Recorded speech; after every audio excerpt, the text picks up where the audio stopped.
তো সিম্পলি যদি ক'বলৈ যাওঁ তোমালোকে সিম্পল পাষ্টৰ বাক্যটো কেনেকৈ তোমালোকে গম পাবা সেইটো কৰা সহজ উপায়টো হৈছে মেইন ভাৰ্বটো পাষ্ট টেন্সত আছে নে নাই সেইটো চাই লোৱা আৰু এতিয়া তোমালোকে সিম্পল পাষ্ট টেন্সলৈ নিবলৈ হ'লে বহুতৰ এইটো প্ৰব্লেম হয়ে মই সেইকাৰণে এইটো লিখি লৈছো তোমালোকৰ কাৰণে এই বস্তু চাৰ্টখন মই বাৰে বাৰে তোমালোকক কৈ আছো এই চাৰ্টখন জনাটো খুবেই প্ৰয়োজনীয় হয় কি কাৰণে এই চাৰ্টখন নজনাৰ কাৰণে প্ৰেজেন্ট টেন্সৰ পাৰফেক্ট টেন্সটোৰ পৰা আৰম্ভ কৰি মানে প্ৰেজেন্ট পাৰফেক্ট টেন্সটোৰ পৰা আৰম্ভ কৰি পাষ্ট টেন্সৰ সকলোবোৰ ভাগ আৰু ফিউচাৰ টেন্সৰ সকলোবোৰ ভাগতেই কি কৰা হয় ভুলটো কৰা হয় বাক্যবোৰ লিখোতে দেই কাৰেক্ট টেন্সটো কৰোতে ভুলটো মেইন ভাৰ্বটো লিখোতেই হয় সেইকাৰণে এই বস্তুটো তোমালোকে এই চাৰ্টখন মনত ৰাখিবা মানে V1 মানে প্ৰেজেন্ট ফৰ্মত তাৰপিছত V2 মানে পাষ্ট ফৰ্মত আৰু V3 মানে পাষ্ট পাৰ্টিচিপল ফৰ্মত এইকেইটা ক'ত কেতিয়া ব্যৱহাৰ কৰোঁ সেইটো জানিবা আৰু এতিয়া আমি কোনটো ব্যৱহাৰ কৰি আছো এতিয়া সিম্পল পাষ্টত পাষ্ট টেন্সৰ ভাৰ্বটো ব্যৱহাৰ কৰি আছো যিটো আমি হি স আ মুভি yesterday তাত আমি দেখিছা ন সটো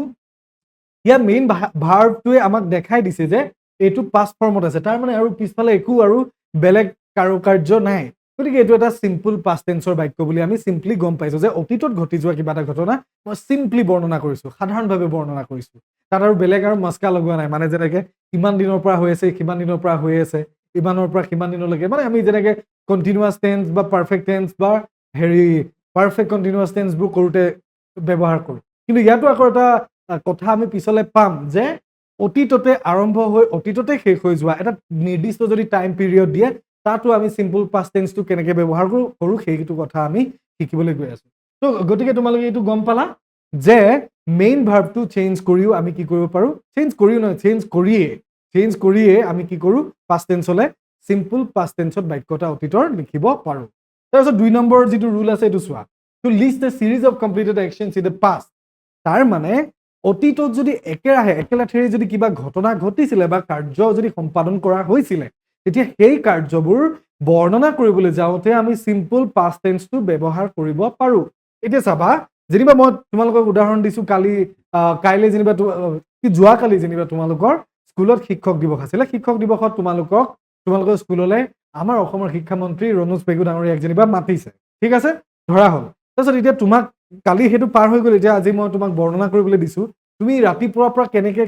কাৰ্যসূচী আৰম্ভ হৈছিলে সেইখিনি তোমালোকে বৰ্ণনা কৰিছা বোলে তো ক'লা ৰাতিপুৱা আমি এনেকৈ গ'লো স্কুললৈ তাৰপিছত ডেক'ৰেশ্যন কৰিলোঁ সভা ইমান বজাত আৰম্ভ হ'ল সম্বৰ্ধনা জনোৱা হ'ল মন্ত্ৰী ডাঙৰীয়া ইমান বজাত আহিলে সম্বৰ্ধনা জনোৱা হ'ল পতাকা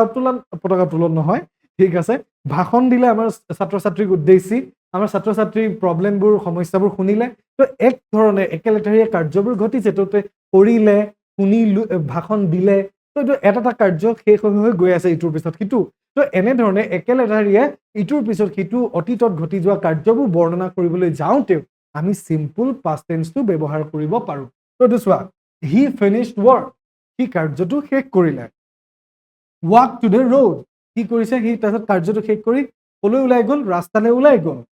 খোজকাঢ়ি ওলাই গ'ল and found the big shop to purchase আৰু এখন ডাঙৰ দোকান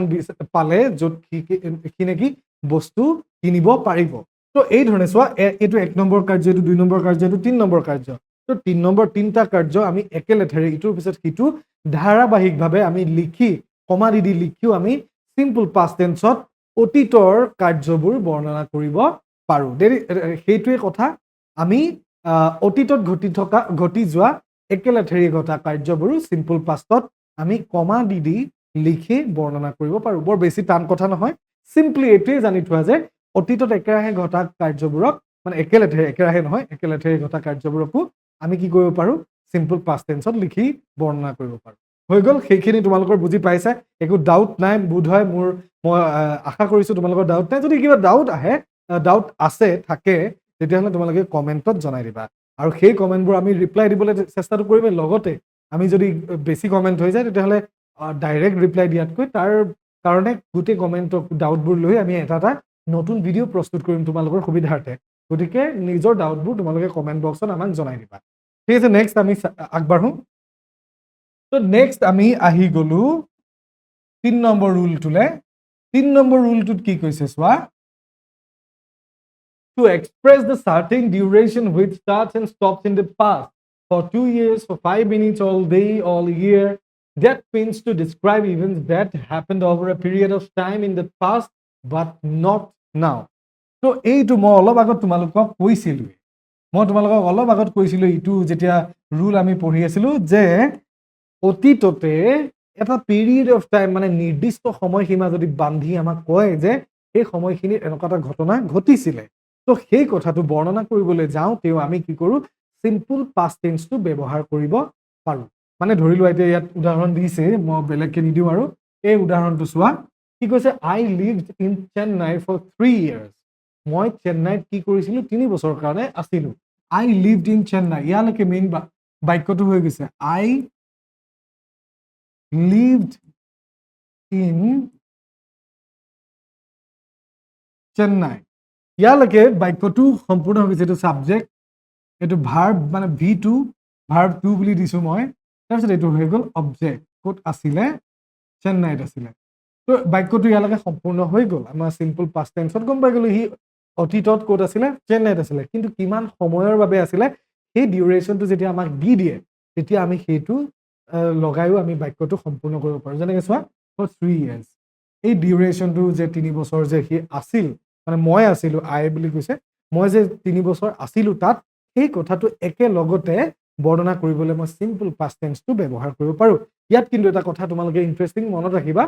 এই 3 বছৰ যে থাকিলে বৰ্তমান কিন্তু নাথাকে দেই এইটো বস্তু কৈছে পাষ্ট বাট নট নাও এতিয়া কিন্তু নাথাকে তাত থকা সময়খিনি ইতিমধ্যে পাৰ হৈ গৈছে এতিয়া মই মানে তাৰ পৰা গুচি আহিলো বুজিছা নহয় 3 বছৰ তাত মই থাকিছিলো কিন্তু 3 বছৰটো সেই অতীতত আছিলে এতিয়া মই তাত থকা হোৱা নাই যোৱা হোৱা নাই মই এতিয়া বেলেগ ঠাইত থাকো তো সেই অতীততে 3 বছৰ তাত থকা কথাটোহে মই চিম্পলি বৰ্ণনা কৰিবলৈ গৈছো তো গতিকে ফাণ্ডাটো এইটোৱে যে অতীতৰ যিকোনো কথা চিম্পলি সহজভাৱে যেতিয়া আমি ব্যৱহাৰ কৰিবলৈ কি কয় বৰ্ণনা কৰিবলৈ যাওঁ কাৰ্যবোৰ তেতিয়া আমি চিম্পল পাষ্ট টেন্সটো ব্যৱহাৰ কৰোঁ তো এই শব্দটো সদায় মনত ৰাখিব নামটোতে গোটেই কথাবোৰ সোমাই থাকে চিম্পল টেন্স বুলি কোৱাৰ লগে লগে মানে সহজভাৱে যিকোনো এটা টেন্স প্ৰেজেন্টৰ কথা এটা সহজভাৱে ক'বলৈ যাওঁতে চিম্পল প্ৰেজেন্ট তাৰপিছতে অতীতৰ মানে পাষ্টৰ চিম্পলকে অতীততে ঘটি যোৱা কথাটো বৰ্ণনা কৰিবলৈ যাওঁতে চিম্পল পাষ্ট সেইটোৱে তো তোমালোকক মই সেইকাৰণে জোৰ দি আছো চিম্পল মানে অতীতৰ কথা এটা চিম্পলি যেতিয়া আমি বৰ্ণনা কৰিবলৈ যাওঁ তেতিয়া আমি চিম্পল পাষ্ট টেন্সটো ব্যৱহাৰ কৰোঁ ঠিক আছে আমি আৰু বেলেগ নাপাতো এইটো ৰুলৰ বিষয়ে 4 নম্বৰ ৰুলটোলৈ যাওঁ বলা এইটো চোৱা to talk about habitual or repeated actions that took place in the past মানে অতীততে আমি এটা পাইছিলো প্ৰেজেন্টৰ ক্ষেত্ৰত যেতিয়া আমি বৰ্তমানত যদি একেৰাহে কিছুমান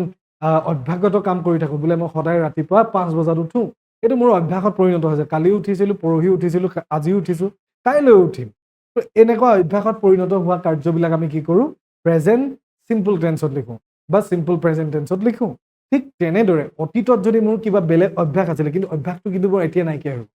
দেই বোলে মই অতীততে কি কৰিছিলো ভাতৰ লগত বোলে সদায় বোলে কি কৰোঁ চাটনি অকমান লাগেই কিন্তু এতিয়া মোক চাটনি নালাগে এতিয়া চাটনি নোহোৱাকৈও মই অকল ভাজি আৰু দাইল লৈ মেলি খাই দিব পাৰোঁ তো সেই যে আগতে যে সদায় মোক চাটনি লাগিছিল সেইটো এটা মোৰ অভ্যাসত পৰিণত হৈছিলে যিটো এতিয়া নাই সেইটো ইতিমধ্যে শেষ হৈ গৈছিলে অতীত হৈ গ'ল তো তেনেকে অতীততে কিবা যদি মোৰ হেবিট আছিলে অভ্যাস আছিলে সেইটো বৰ্ণনা কৰিবলৈ যাওঁতেও আমি কি কৰিব পাৰোঁ চিম্পল পাষ্ট টেন্সটো ব্যৱহাৰ কৰিব পাৰোঁ তো এইটো উদাহৰণ চাই লোৱা he studied English when he was a child সি ইংলিছ পঢ়িছিল কেতিয়া যেতিয়া সি সৰু হৈ আছিল এইটো চোৱা হি ষ্টাডিড ইংলিছ ইয়ালৈকে আমাৰ মেইন বাক্যটো হি এইটো ছাবজেক্ট মই ইয়াত লিখি লৈছো হি ষ্টাডিড ইংলিছ ইয়ালৈকে মেইন বাক্যটো হৈ গ'ল ছাবজেক্ট সাব এইটো V2 মানে এইটো ষ্টাডিটোৰ পৰা ষ্টাডিত আহি গ'ল এইটো মই চাৰ্টখন কৈছোৱে মেইন ভাৰ্বটো পাষ্টলৈ আনিবলৈ হ'লে কেনেকৈ কৰি আছো আমি সেইটো ফৰ্ম আছে ফৰ্মত আমি শুদ্ধভাৱে বহাব লাগিব যদি এইটো ষ্টাডিটো আমি এনেকৈ নিলিখোঁ তেতিয়াহ'লে অকলো এটাকে যদি লিখি থওঁ ষ্টাডি বুলি লিখিলোঁ হ'লে তেতিয়াহ'লে এইটো প্ৰেজেণ্ট ফৰ্মত থাকিলেহেঁতেন তাৰ মানে V1ত থাকিলেহেঁতেন তো এইটো অশুদ্ধ হ'ব প্ৰেজেণ্ট ফৰ্মত থাকি গ'লে এইটো চিম্পল পাষ্টৰ বাক্য নহ'বগৈ গতিকে এই গোটেই বস্তুবোৰ তোমালোকক মই আগত কোৱাৰ নিচিনাকৈ মনত ৰাখিবা দেই চাৰ্ট তো he studied English when he was a child he যেতিয়া সৰু হৈ আছিলে when he was a child এইটো চোৱা এইটো he was a child এইটো এটা আকৌ চিম্পল পাষ্ট টেন্সৰে হয় আমি আগতে পঢ়ি আহিছো নহয় was দিও আমি কি কৰিব পাৰোঁ এই যে বাক্য গঠনটো তোমালোকে পঢ়ি আহিছা নহয় আমি পাই আহিছো এইটো দেখিছা নহয় was where দিও আমি কি কৰোঁ স্লেছ দি থৈছিলো তেনেকৈ এটা বাক্য লিখিব পাৰি তো সেইটোৱে ইয়াত দুটা চিম্পল পাষ্ট টেন্স আছে বুজিলানে ইয়াত চিম্পল পাষ্ট টেন্সৰ বাক্য দুটা আছে হি ষ্টাডিড ইংলিছ, ইয়াত ডাইৰেক্ট মেইন ভাৰ্বটো পাষ্ট ফৰ্মত আছে ষ্টাডিড, আৰু ইয়াত আমি ৱাজটো ব্যৱহাৰ কৰি চিম্পল পাষ্ট টেন্সৰ বাক্য লিখিছোঁ। তো এই দুটা কানেক্ট কৰি দিছে হুৱেনে। তো এনেকে আমি কি কৰোঁ, হেবিচুৱেল একশ্যনবিলাক আমি বৰ্ণনা কৰিব পাৰোঁ। লগতে এটা কথা মই বোনাছত কৈ দিছোঁ, বোনাছ বুলি কৈছোঁ আৰু মানে এতিয়ালৈকে অহা নাই, পিছলৈ আহিব। কথাটো কি হয়, আমি হুৱেন, হোৱাইল এনেকুৱা ধৰণৰ বস্তুবোৰ শব্দবোৰ ব্যৱহাৰ কৰি কি কৰিব পাৰোঁ, দুটা চিম্পল পাষ্ট টেন্স কানেক্টেড কৰাই দিব পাৰোঁ। দেখিছা নহয়, এইটো এটা চিম্পল টেন্স পাষ্ট টেন্স, এইটো এটা চিম্পল পাষ্ট টেন্স, দুইটাকে কানেক্ট কৰি দিছে কোনে, এই হুৱেন শব্দটোৱে। তো তেনেকে আমি দুটা চিম্পল পাষ্ট টেন্সক কানেক্ট কৰিও অতীতত ঘটা দুটা কথা একেলগে বৰ্ণনা কৰিবও পাৰোঁ। সেইটো কথা এতিয়ালৈকে পোৱা নাছিলোঁ, মই কৈ দিছোঁ তোমালোকক দেই। তো এতিয়া হেবিচুৱেল কথাটো গম পালা, এতিয়াহে নতুন কথাটো আমি শিকিম। To talk about habitual or repeated action that took place, এইটো গম পালোঁ আমি। এইটো 5 নম্বৰ। চ' ডিছক্ৰাইব, এইটো 5 নম্বৰ দেই। To describe past facts or generalization which are no' longer true. আৰু অতীততে কিবা এটা ঘটনা ঘটিছিলে যিটো মানে আমাৰ অভ্যাস আছিলে, কিবা আছিলে মানে জেনেৰেল কিবা এটা অভ্যাস আছিলে, আমাৰ হেবিট আছিলে, গুণ আছিলে, কেৰেক্টাৰিষ্টিক আছিলে, যিটো এতিয়া নাইকিয়া হৈ গ'ল। যেনেকৈ এতিয়া ইয়াত এটা উদাহৰণ দিছে, কোনোবা তোমালোকৰ মাজতো থাকিব পাৰে বহুত চাই, লাজকুৰীয়া, কিন্তু এতিয়া লাজকুৰীয়া নহয়, পুৰা ফূৰ্তিবাজ, কথা ক'ব পাৰে, তেনেকুৱা হ'লা বোলে। সেইটোৱে কৈছে, Sheena was shy as a child, but now she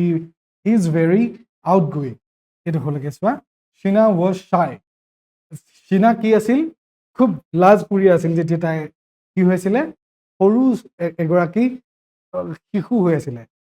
এটা শিশু হৈ আছিলে। But now she is outgoing. ত' এতিয়া মানে পুৰা খোলা খুলি কথা ক'ব পাৰে, মানে আউট গোয়িং মানে পুৰা খোলাকে কথা ক'ব পাৰে, কিন্তু আগতে পৰা নাছিলে, তাই লাজ কৰি আছিলে। ত' তেনেকুৱা ধৰণৰ কথাবোৰো ক'বলৈ যাওঁতে চিম্পল পাষ্ট টেন্স ব্যৱহাৰ কৰোঁ। ত' এইটো ইমান বেছি ইম্পৰ্টেণ্ট নহয়, বৰ বেছি ইম্পৰ্টেণ্ট নহয়, মই এইটো আউটকাম কৰিছোঁ দেই। ত' এইখিনি আছিলে আমাৰ চিম্পল পাষ্ট টেন্সৰ কথা। মই যিটো তোমালোকক বোনাছ হিচাপে ক'লো যে দুটা ঘটনা আমি কানেক্টেড কৰাই দিব পাৰোঁ, কি কৰি, হুৱেন, সেই এজ শব্দটো ব্যৱহাৰ কৰি। যেনেকে এইটো তোমালোকে এটা পালা, he did well in maths when he was home. মানে সি যেতিয়া ঘৰত আছিলে, মানে ঘৰত পঢ়া শুনা কৰি থাকোঁতে সি মেথছটো খুব ভালকৈ কৰিব পাৰিছিলে, কিন্তু এতিয়া ঘৰৰ পৰা ওলাই গৈ বাহিৰত থকা, হোষ্টেলত থকা হ'ল বোলে, এতিয়া কেনেবাকৈ নোৱাৰা হৈ গৈছে। সেই কথাটোকে দেই, এনেই জাষ্ট এটা উদাহৰণ দিছোঁ। ত' এতিয়া চোৱা, he was a home, he was home, সি, তাৰ মানে এইটো এটা চিম্পল পাষ্ট টেন্সৰ হয়, এইটো এটা চিম্পল পাষ্টৰ বাক্য হয়। আৰু এইটো he did well in mathematics, maths, এইটো এটা পাষ্ট টেন্সৰ হয়, চিম্পল পাষ্ট। মই এছ পি বুলি লিখিছোঁ দেই। ত' এইটো এই দুইটাকে কোনে কানেক্ট কৰাই দিছে, এই হুৱেন শব্দটোৱে। ত' তেনেকে আমি কি কৰিব পাৰোঁ, অতীতৰ হেবিচুৱেল কামবিলাক, মানে দুটা কানেক্টেড হৈ থকা দেই, কিবা এটা কানেক্টেড হৈছে, এইটো চোৱা দুইটা কানেক্টেড, কিন্তু সি যেতিয়া ঘৰত আছিল তেতিয়াই কামটো ভালকে কৰিছিলে। এনেকুৱা কানেক্টেড হৈ থকা কথাবোৰ আমি বৰ্ণনা কৰিবলৈ যাওঁতে দুইটাকে আমি চিম্পল পাষ্ট টেন্সত লিখোঁ। কথাটো এইটোৱে হ'ল, আৰু হুৱেনটোৱে যোগাযোগ কৰি দিলোঁ, কানেক্টেড কৰাই দিলোঁ। খালি মেইন আমাৰ জানিবলগীয়া কথাটো এইটোৱে যে আমি অতীতত থকা, অতীতত পাৰ হৈ যোৱা যি কাৰ্য ঘটিছিলে, যি ঘটনা ঘটিছিলে, যি কথা হৈছিল, সেই কথাটোক আমি চিম্পলি যেতিয়া পাষ্ট টেন্সত লিখিবলৈ যাওঁ, তেতিয়া আমি চিম্পল পাষ্ট টেন্স ব্যৱহাৰ কৰোঁ। মই বাৰে বাৰে কৈ আছোঁ, চিম্পলি পাষ্ট টেন্সত লিখা। চিম্পলি যদি মই অতীতৰ ভাষাত লিখিবলৈ যাওঁ, তেতিয়াহ'লে আমি চিম্পল পাষ্ট টেন্স ব্যৱহাৰ কৰিম। আৰু সেইটো মেইন গোটেই বাক্য গঠনটোৱে ক'ত আছিলে, এইটো যিটো ছাবজেক্ট প্লাছ ৱাজ বা ৱেৰ বা ভাৰ্বটো পাষ্ট টেন্সত দিলোঁ, তাৰপিছত অবজেক্টটো দি আমি লিখিব পাৰোঁ। এইটোৱে হৈছে মেইন আমাৰ বাক্যৰ গঠনটো, যিটো জানিলেই তোমালোকৰ গোটেই চিম্পল পাষ্টৰ বাক্যবোৰ লিখা বা শুদ্ধ কৰাত কোনো গণ্ডগোল নালাগে। মই এটা উদাহৰণ দিওঁ, তোমালোকে এইটো চোৱা, এনেকে তোমালোকৰ কাৰেক্ট টেন্স কৰিবলৈ আহে, হি বি নাইচ টু পিপল, এই বিটোৱে বি ভাৰ্ব বহাব কৈছে। ত' ইয়াত কি বহিব, আমিতো যদি কাৰেক্ট কৰোঁ, হি ৱাজ নাইচ টু পিপল, পিপল এইটো মই 10 years ago বুলি দিলোঁ, যেনেকৈ 10 বছৰ আগত সি মানুহৰ লগত ভাল আছিলে, কিন্তু এতিয়া সি বেয়া হৈ গ'ল। 10 years ago, people, 10 years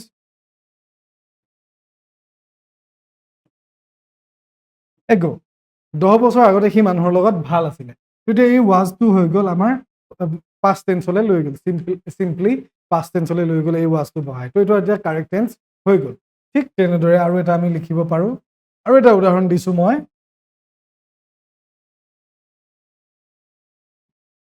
Ram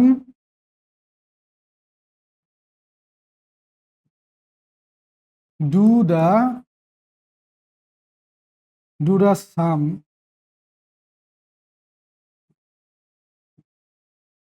for last 3 hours.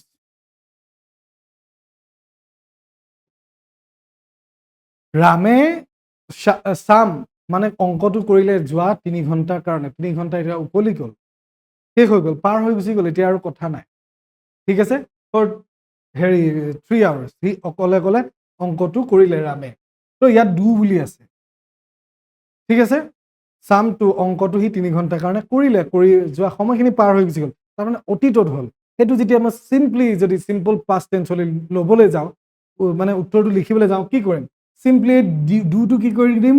Did কৰি দিম। ডিড কৰি দিয়াৰ লগে লগে এইটো শুদ্ধ হৈ যাব। ৰাম ডিড দ্য চাম ফৰ লাষ্ট 3 hours. ৰামে কি কৰিলে? সেই অংকটো যোৱা কিমান সময়লৈকে? 3 ঘণ্টালৈকে কৰি আছিলে। যেনেকে আমি ইয়াত পাইছিলো যে